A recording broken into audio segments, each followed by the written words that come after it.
Hello.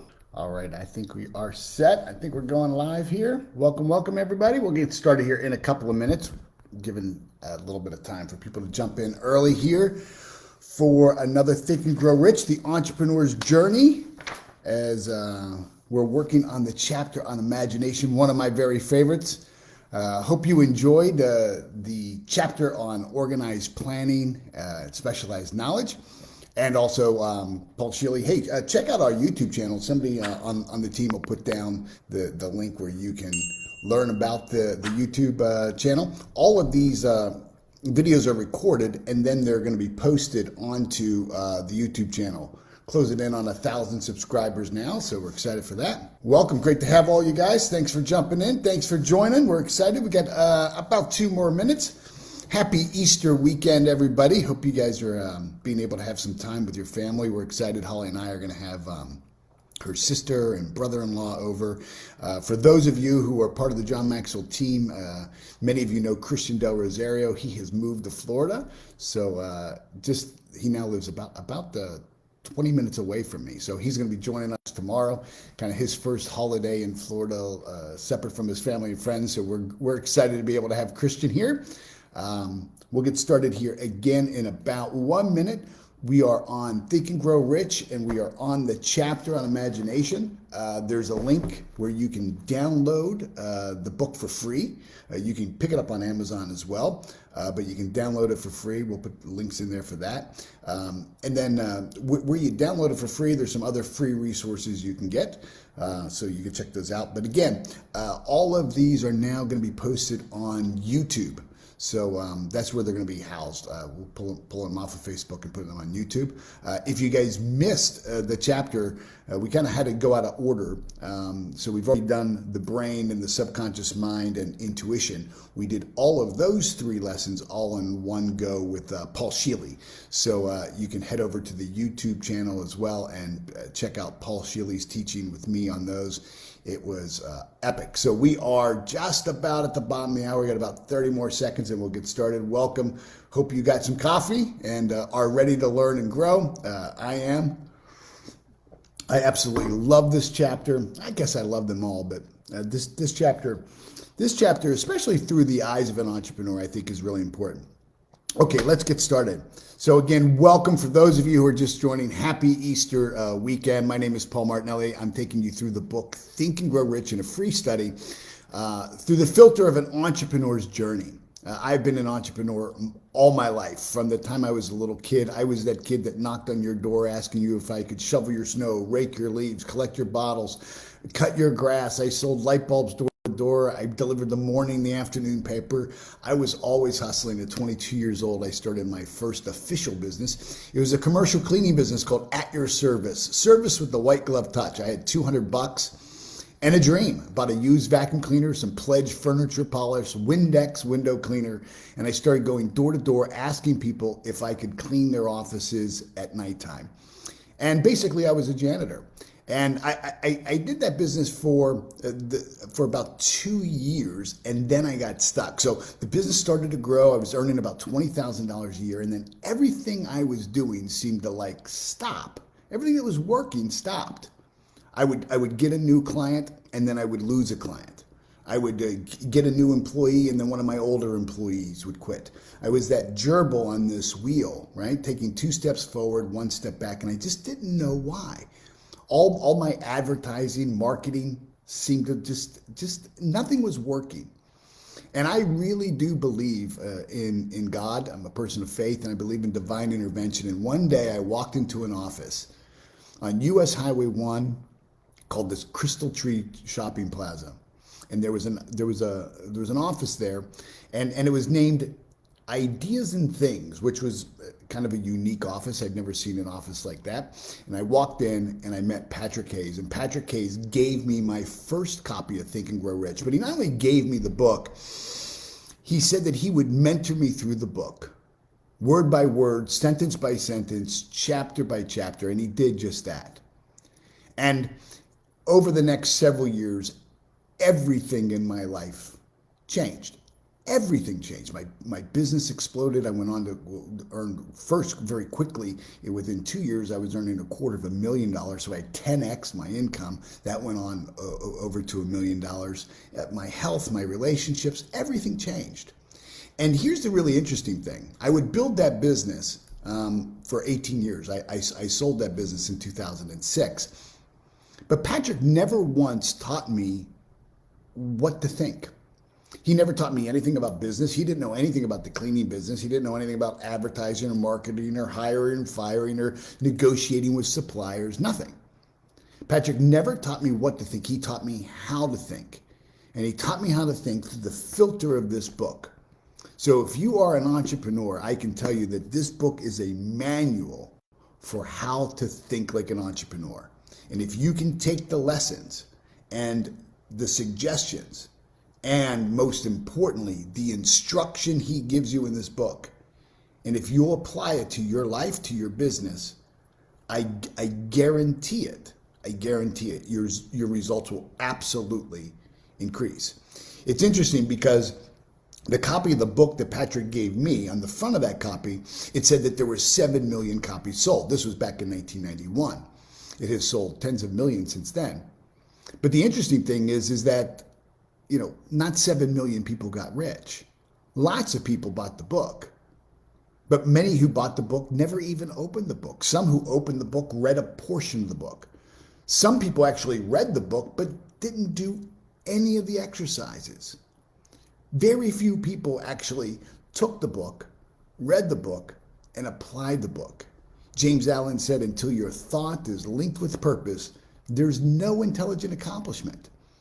And I think the big difference maker for me was that Patrick mentored me through the book. And as we began to study the book and he was taking me through the book, eventually we would begin to form mastermind groups on the book. And just having that camaraderie, having that sense of accountability, having those other people also share what they learned. We'll be talking about the mastermind in a future lesson, but we're almost done, right? We've got persistence, we've got the transmutation of sexual energy, we have the mastermind, and then the I think it's just the last one is the epilogue, the 6 Ghosts of Fears. So let's jump into imagination. And again, all of these videos are now being housed on the YouTube channel. So you can go and check out the YouTube channel there. You can subscribe to the channel. And if you do subscribe to the channel, whenever there's a new video, either on Think and Grow Rich or any of the teachings that we do for free, you'll be able to have a notification. If you like, you can have notifications for when those. So imagination, he says, is the workshop of the mind.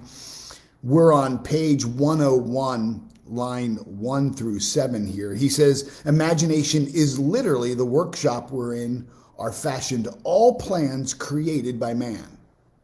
The impulse, the desire, is given shape, form, and action through the aid of the imaginative faculty of the mind. Of all the ages of civilization, this is the most favorable for the development of imagination because it is an age of rapid change. On every hand, one may contact stimuli which develop imagination. Think about that. He's saying that he wrote this book. This book was published in 1937. He worked for 20 years in the creation of the book. So for 20 years, he interviewed 25,000 people, 500 of which who were probably the most successful people at that time. Edison, Ford, Rockefeller, Alexander Graham Bell, right? The Wright brothers, 4 sitting U.S. presidents. And he's saying that this was a rapid time of change. Don't we live in a rapid time of change? I mean, as entrepreneurs, I think if we think of it, we are constantly learning. We're constantly exploring new ways. It is entrepreneurs that have given birth to what we now all know as the gig economy. I was just recently reading. Many of you guys know that the stock market is kind of one of my favorite hobbies, and I was one of the stocks I followed is Pinterest. It's actually my pick of the year, by the way. And Pinterest had 1,000% increase in searches in the month of March for Easter eggs. 1,000% growth. We look at Etsy, look at the Uber, look at Airbnb, look at how our whole market economy has changed because of entrepreneurs using their imagination and thinking beyond. Truly, we are in a time of rapid change. But, I want you to think about, this book was written in the 1920s, right? Which for most of it was written in the 1920s and then published in 1937. We are absolutely living in a rapid time of change. So this book is absolutely relevant today. If we drop down to line 22, I think this is an important part. He says, man's only limitation. Think about that. Man's only limitation within reason lies in his development and use of imagination. That's a pretty big statement. I can certainly tell you that when I was meeting with Patrick and I was in struggle, when I wasn't getting, employees to join, when I wasn't getting customers to buy from me, when I was struggling and everything I was doing seemed to be getting me the opposite of what I wanted, I certainly didn't have one of the list of things that was holding me back was my imagination. That idea never registered to me. And it never registered to me because if we look at what he said that imagination is one of the faculties of our mind. And I had never been taught about the faculties of my mind. What does that even mean, a faculty of our mind? Later in the book, he tells us that, he's come to the conclusion that it's the development of these faculties that have allowed these great thinkers and those who've led great lives of success. It's that they had developed their intellectual faculty to such a degree that they were able to create, manifest, or attract anything it is that they wanted. In fact, it wasn't that they had acquired an abundance of generalized or even specialized knowledge that made them successful. It's that they had developed these intellectual faculties, and he's saying imagination is one of them. There's 6 intellectual faculties. There's perception, reason, will, memory, intuition, and then imagination. I'll say them again. Perception, how we perceive things. Wayne Dyer said that when we change the way we look at things, the things we look at change. Certainly when we change the way we look at us, when we change the way we look at our potential, right? When we become more aware of our potential, we're then able to export that awareness of our potential. Then there's reasoning.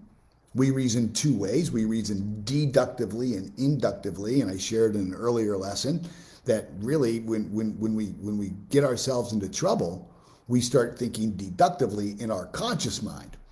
And we can buy into ideas that just do not serve us. Then we have the faculty of the will. This is our ability to stay focused on one thing. When I first studied this, I thought will meant willpower, to force my way. It doesn't mean that. It means sustained concentration, to stay focused on your goal. And surely entrepreneurs who are successful have the ability, even in the face of all kinds of other opportunities, and even in the face of all kinds of difficulties, to stay singularly focused on their goal, singularly focused on what it is that they want to achieve. Then we have memory, and most of us have been taught that our memory is the recall of past things, and certainly that's one way. Our memory certainly does store information, and every vibrational emotion that we've ever had is stored in our subconscious mind as a memory. But you and I have the capacity to create a memory in the future too, don't we? And we do that through the use of our imagination. We can imagine a time in our lives beyond our current conditions and circumstances. We can see into the future and imagine what it is that we want to create. And we can actually create a memory in our future and then remember that in our present mind and then begin to put plans underneath that future memory. And then last is our intuition. And of course, we covered that 2 weeks ago with Paul Martinelli. Again, if prayer is when we talk to God, intuition is when God speaks back to us. It's that sixth sense. It's that inner knowing. And so he's saying here, man's only limitation, within reason, man's only limitation lies in the development and the use of his imagination, of developing this intellectual faculty. He says he has not yet reached the apex of development in the use of his imaginative faculty. He has merely discovered that he has an imagination and has commenced to use it in a very elementary way. Think about Think about, who's saying this to you. Napoleon Hill wrote this book after 20 years of study. He had met with 25,000 people. He worked with Edison. He worked with Ford. He worked with Rockefeller. He worked with the Wright brothers. He worked with Alexander Graham Bell. He studied success and achievement. He literally wrote the book on it. And he's telling you that look what he says. The only limitation is in the development and the use of imagination. Think about that. That's a pretty powerful statement. He says that most of us have only learned to use it in a very elementary way. For most of us, we've never used we haven't really used our intellectual faculty of imagination correctly since we were in the sandbox when we were little kids, where we did imagine what it is that we wanted. Most of us now use our imagination in reverse. We imagine all the things that we do not want. We imagine the worst case scenario. What could go wrong? We seem to thrive in playing the role of the devil's advocate in our lives and the lives of other people. Why would you ever want to be the devil's advocate? You'll see in meetings where somebody's, coming forward with a really good idea, a new way to do something in the company, and somebody says, well, I don't want to be the devil's advocate. And what's the very next thing they're going to do? They're going to be the devil's advocate, right? And everybody kind of like E.F. Hutton's speaking in the room. Everybody kind of goes, shh, hushed reverence for the devil's advocate. Let's listen to, all that could go wrong. Why do we want to? Somebody should just say, well, then don't be. How about just be quiet? Don't be the devil's advocate. Certainly there is a time for us to look at our plans and make sure that they're sound. But in the embryonic stages of creation, that is not the time to start being the devil's advocate and start poking, holes and making Swiss cheese of your dream and all the plans. It's a fragile little dream. It's fighting for its life. It's a new vibration in a world filled with dominant vibrations of all the things you've ever experienced. Life is a fight for territory, and your dream, your goal as an entrepreneur is fragile. It's fresh. And so be very careful when and how you use your imagination as it relates to your goal. I mean, begin to develop. He says, develop your imagination. Why don't you take some time and, write a book. Take some time and write a children's book. Write a book about a time or a land that didn't exist before. Think about what it would be like if you were to buy a new home, and think of every single thing you would want in that home. Think of all the different kind of tiles you would want, what your backsplash would be. Think of all really imagine that house. Go and get Architectural Digest and Home Living magazines and find exactly what you want and design the home of your dreams. Use your imagination. Pretend that you're going to take a 6-month trip and to multiple countries around the world and plan the trip. Think of a trip. If you were to travel for 6 months, where would you go? Rome? Would you go to Rome? Would you go to Paris? Go into Brussels? Go to Prague? Where would you go? Imagine, look at the hotels of where you would stay. Imagine the sites where you would go. What shows what landmarks would you go to? What restaurants would you go to? Plan the whole trip, plan the whole budget. Use your imagination. This is how you develop your imagination. Get back to the sandbox. He's saying that the lack of our ability to develop and use our imagination, he found, was without question the only limitation within reason. And again, just consider the source. Here's a guy that spent 20 years on a mission to understand what separates successful entrepreneurs from those who aren't. And he's telling you right here.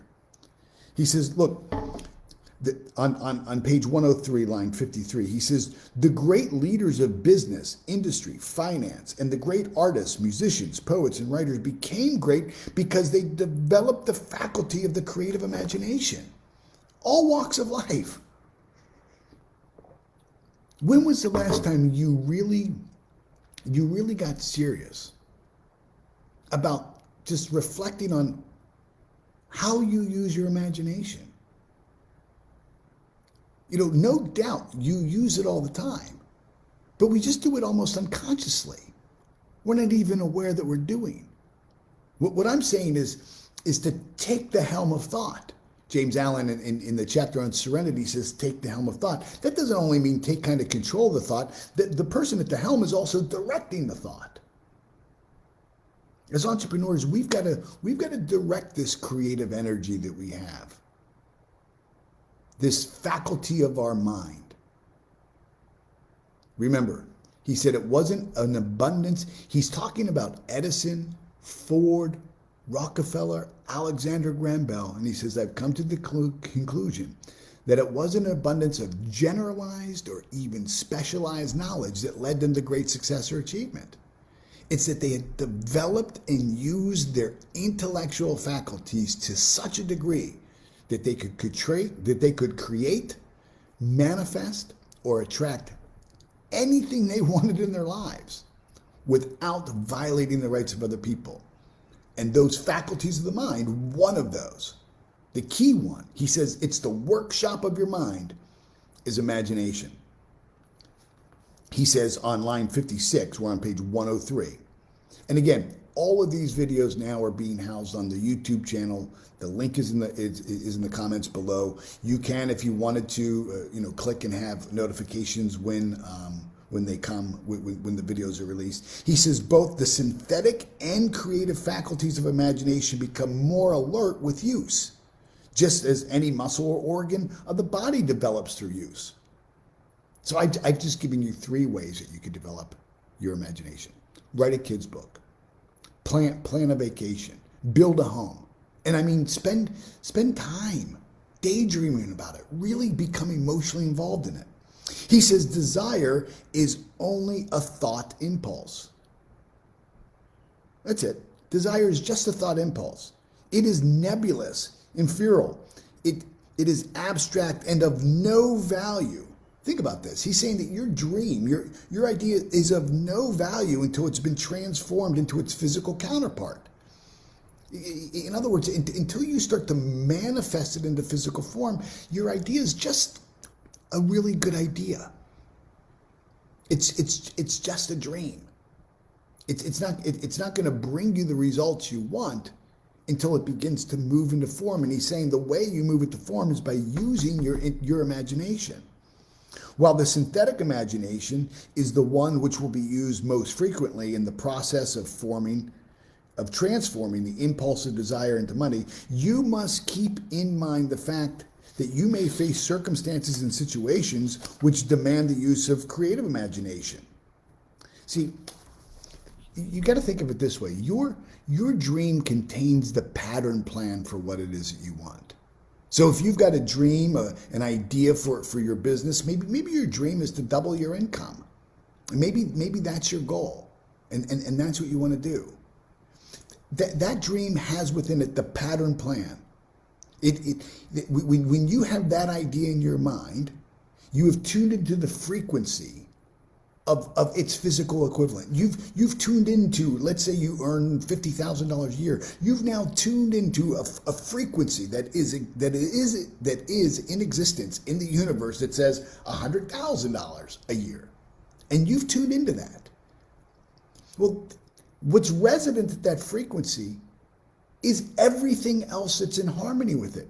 Just as if you were to tune into a TV station and you're watching that program, on that channel are all the other programs, past, present, and future. All you are tuned into the frequency of everything at that station.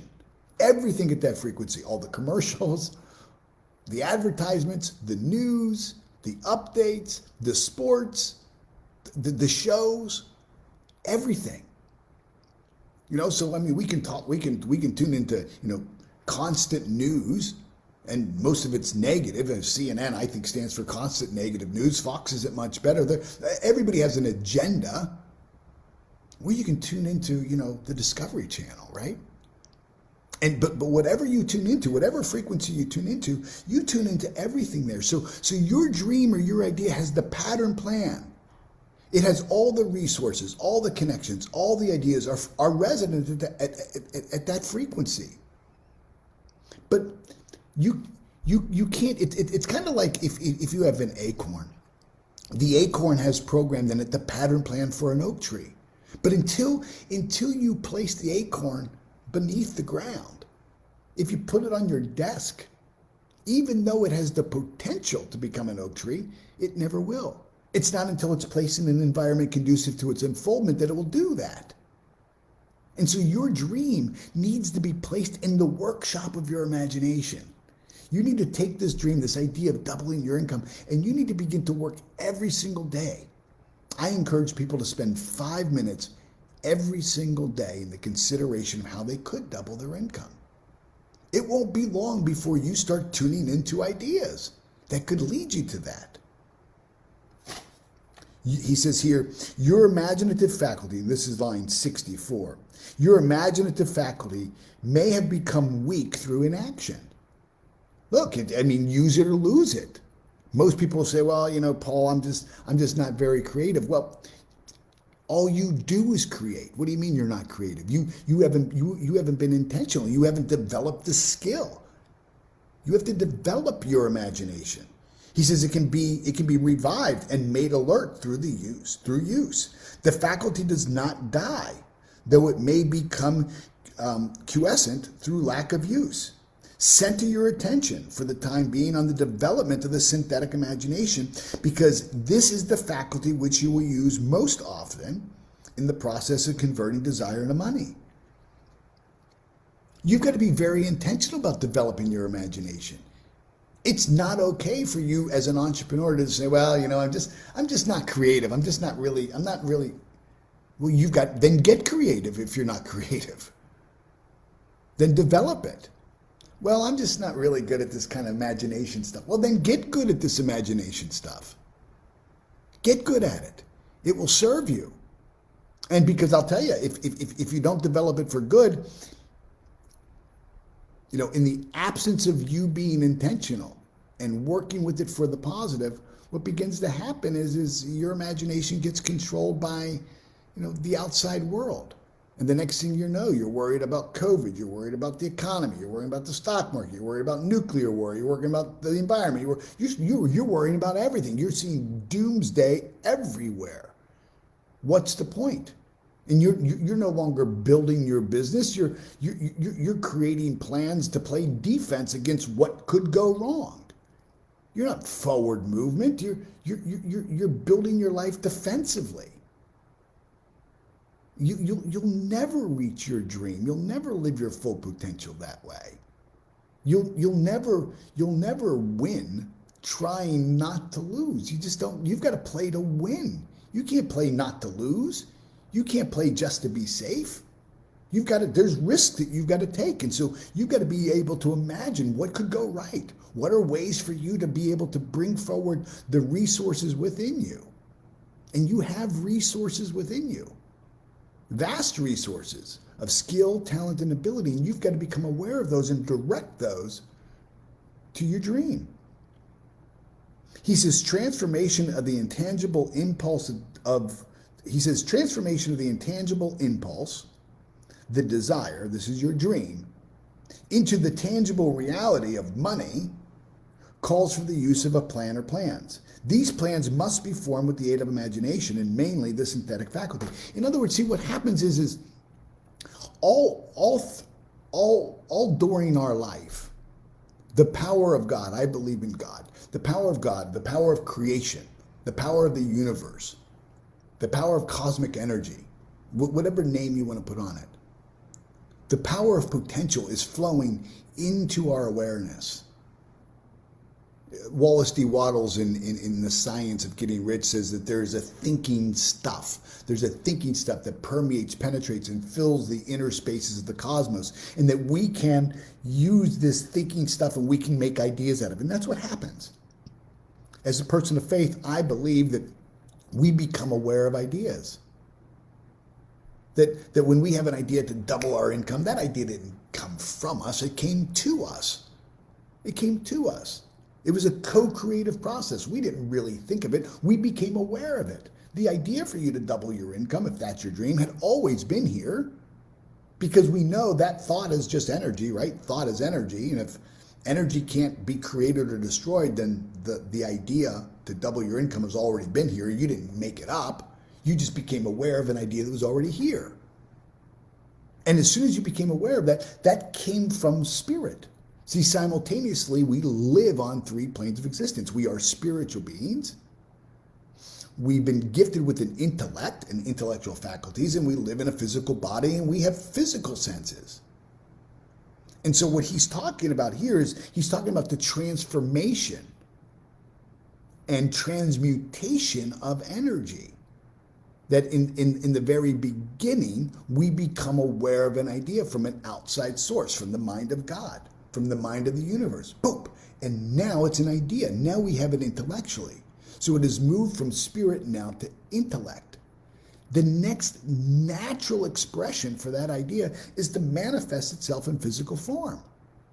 That's all the energy only does 2 things. It expresses itself and it expands. That's its next natural flow. Its next natural expression from your idea is in the physical form, but we kill it. We kill it because as soon as we get the idea, we use our imagination the wrong way and imagine all the reasons why that won't work. All the things that could go wrong.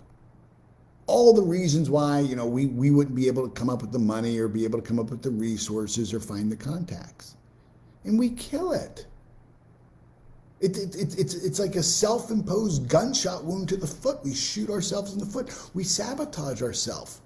And we do that because we're ignorant. Meaning we lack the awareness and understanding of how this works, of how we operate. That's the next manifestation for your dream is into physical form. And we move it into physical form by increasing the amplitude of its vibration when it's in our mind. We feed it. We feed it good thoughts. We take action on it. We nurture it. We foster it. We cherish it. We believe in it. We speak life to it. We defend it. We protect it from the naysayers, from the dream vampires who come in to say, who do you think you are and how are you going to do that? See, this next section here, maybe 1 in a million people will do what he's about to say. Maybe of 1 million people who buy this book, maybe 1 will do it. Here it is. Read the entire book through. Read it all the way through. Then come back to this chapter and at once begin to put your imagination to work on building a plan or plans for the transformation of your desire to money. I can't tell you the number of times, I'll share that, this book changed my life. And I'll ask somebody, did you read Think and Grow Rich? Yeah, I read it once. I think, well, then you didn't read it. If you read this book once, you didn't read it. This isn't a book you read once. This is a book you read and you study and you apply and you do the exercises.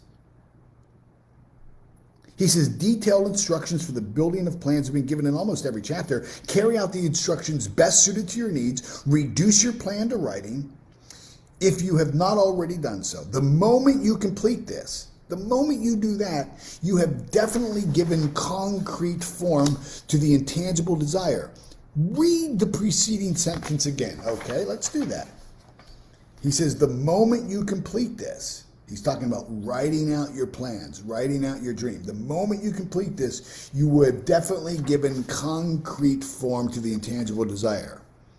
Read it aloud very slowly, and as you do so, remember that the moment you reduce the statement of your desire and the plan for its realization to writing, you have actually taken the first of a series of steps which will enable you to convert it through and into physical counterpart.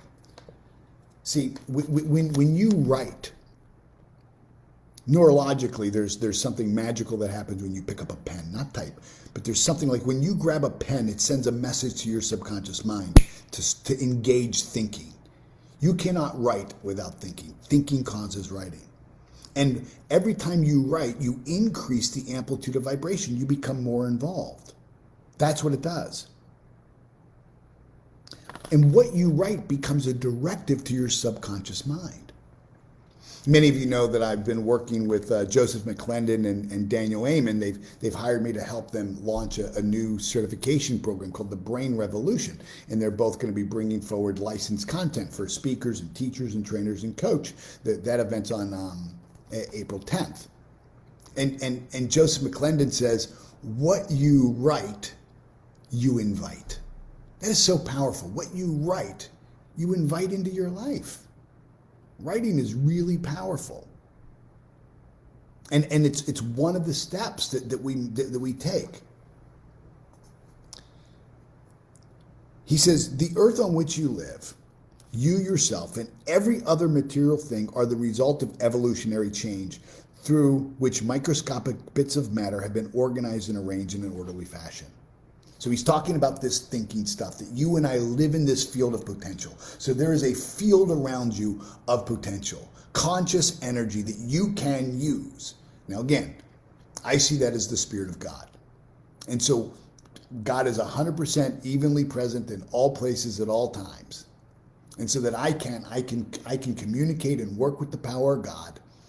And I can use this potential energy, this thinking stuff, that this I can tap into the mind of God, and I can bring my heart's desire. And then when I do, bang, I become aware of what I am resourced for.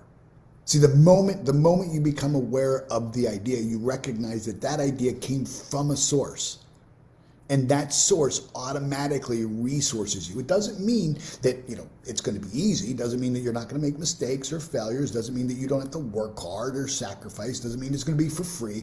What it means is that you have the potential. Just as the acorn, contains the pattern, plan, and potential for an oak tree, it still has to root. It still has to do all the work. It still has to go under the ground. It has to continue to broadcast out its intention. Oak tree, oak tree, oak tree. It has to do the work, just as you do. But the moment we do that, we're working here. He's saying that everything in the universe is operating by law. He says everything is organized and arranged in an orderly fashion. Heaven's first law is order. It's order and then movement. If you have movement and then order, you have chaos, right? So it's order and then movement. And the way that order is established is through law, through the laws. And there are 7 laws that govern the way that we think and behave. 7 laws that govern the creation of all things. Everything in the universe operates and is created through these 7 laws. These are not theories. These are not practices. These aren't, ideas. These aren't concepts. These are laws. He says, moreover, and this statement is of stupendous importance, this earth, every one of the billions of individual cells of your body and every atom of matter began as an intangible form of energy. Every single thing. We know that everything is energy. And what do we know about energy? Is we know that energy operates by exact law. We know that. Desire is thought impulse. He's saying your dream is energy. Thought impulses are forms of energy. When you begin with the thought impulse desire to accumulate money, you are drafting into your service the same stuff that nature used in creating the earth. And every material form of the universe, including the body and the brain, functions this way. As far as science has been able to determine, the entire universe consists of but 2 elements, energy and matter. Through the combination of energy and matter has been created everything perceptible to man, from the largest star which floats in the heavens down to and including man himself. You are now engaged in the task of trying to profit from nature's method. What is nature's method? Law. Law. He's talking about here the laws of the universe. And he's saying that if you can use your imagination in harmony with the laws, when you can get your thinking in harmony with these 7 universal laws, bang, bang. Listen to what he says. You are trying to adapt yourself to nature's law by endeavoring to convert desire into its physical equivalent. You can do this. It's been done before. You can build a fortune through the aid of the laws which are immutable. What does that mean? We use the word immutable when we talk about God. It means unchanging. unchanging. These laws are unchanging. It doesn't matter what you failed in the past. Doesn't matter if you're a high school dropout like I was. Doesn't matter how many times you've blown in the past. It doesn't matter. It's immutable. These are laws. And he's saying that you can do this. You can do this. Absolutely. He says, but first you must become familiar with the laws. You want to work with the laws. You got to have an understanding of what these 7 laws are. And he says, and you can learn to use them through repetition and by approaching the description of the principles from every conceivable angle. The author hopes to reveal to you the secret through which every great fortune has been accumulated. Strange and paradoxical as it may seem, that the secret is not a secret. Nature herself advertises it in the earth on which we live, in the stars, the planets, suspended with our very view, the elements above us and around us, every blade of grass, every form of life within our vision. See, these 7 laws we see everywhere. One is the law of rhythm. It's the ebb and flow of energy. We see it in the tides, high tide, low tide, sunrise, sunset. I mean, the law of rhythm is so precise that you can Google search right now, when will the sun rise on Jupiter Island, Florida on March 4th, 2037. And within a fraction of a second, Google will tell you exactly when the sun will rise, when the tide will be high. We'll tell you exactly where Orion will be in the sky. How? Because we understand the law. We understand the laws of those things, and because we understand the laws of those things, we can now manipulate all of our plans according to those laws. Life becomes a whole lot more predictable. We can launch a rocket into Mars, and we can land within a precision of a fraction of a second exactly where we predicted. Why? It's because we understand the laws that govern that. And when you understand the laws that govern the way that you think, behave, and create, you can't go wrong. He says, nature advertises this secret in terms of biology. In the conversion of a tiny cell, so small that it may be lost in at the point of a pin, into a human being that now is reading the line. This conversion of desire into its physical equivalent is certainly no more miraculous. Do not become discouraged if you don't fully comprehend all that's been stated. Unless you have been a long student of the mind, it's not expected that you'll be able to assimilate all that's in this chapter upon the first reading. This is why you need to study it again and again and again. This is why you got to be committed to growth. He says, but you will in time make good progress. The principles which follow will open the way for understanding of imagination. Assimilate that which you do understand as you read this philosophy for the first time. Then you want to reread it and study it, and you'll discover that something has happened to clarify it and give you a broader understanding of the whole. Above all, do not stop nor hesitate in your study of these principles until you've read the book at least 3 times. For then, you will not want to stop. I've been reading this book since 1991. I've read this book, thousands of times. I've taught this chapter hundreds of times. And every single time I do, 2 things happen. 1, I learn more about me. 2, I fortify my understanding, which fortifies my faith. It gives me faith based on understanding, not wishful thinking, faith based on understanding. Go and listen to the teaching we did on faith. Again, you can find it at our YouTube channel. If you don't know, if I were to ask you, what are the 7 laws? Think about this. What are the 7 laws of creation? Here you are, you're an entrepreneur, you want to create a new business. What are the 7 laws that govern creation? If you don't know what those 7 laws are, you need to. If you can rattle them off because you've memorized them, could you explain them as to how we use them? How does that energy flow? What law do you activate when you face some kind of a challenge or struggle? See, I have a program called Fully Resourced. You can click on the link below.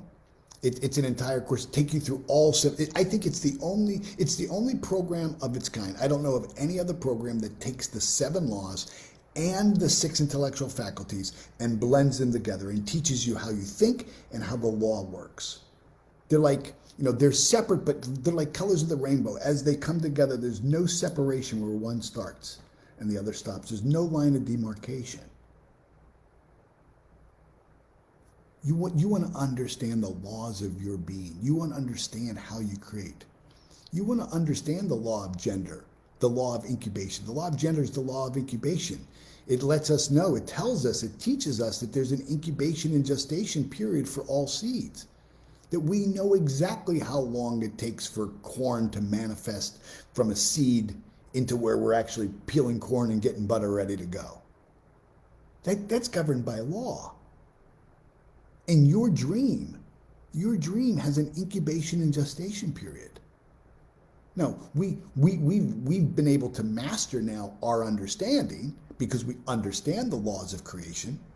We understand exactly how long it takes. We understand the gestation period for almost every physical seed. As a matter of fact, because we understand it, we've been able to alter the gestation period because we understand the laws that govern that. Imagine if you were able to understand the laws of your being and you could alter the law of gender as how long it takes your idea to manifest. How powerful would that be for you? Click on the link below. You owe it to yourself. Explore this program. I think there's even a section of the video where you can watch 15 or 20 minutes of it for free. And just click on the link. Talk to somebody who's gone through the program. You want to understand the laws of your being. You owe it to yourself. All you do is create. God willing, in the next 365 years, you will be surrounded by family and friends. And somebody will bring out a cake and there will be candles.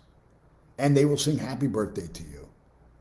Now, that birthday, that year, is going to be created by default or by design. Either life is going to happen to you or you are going to be the causative force. And for most people, they simply live it by default because they've learned no other way. We're not taught this in school. You have to be seeking this. There's 2,000 people who are watching this. There should be 2 million people watching this because there's 2 million people struggling. So I hope you'll join in, continue the study, check out the YouTube channel. For those of you who celebrate Happy Easter, God bless you and your family. Be well. Bye-bye.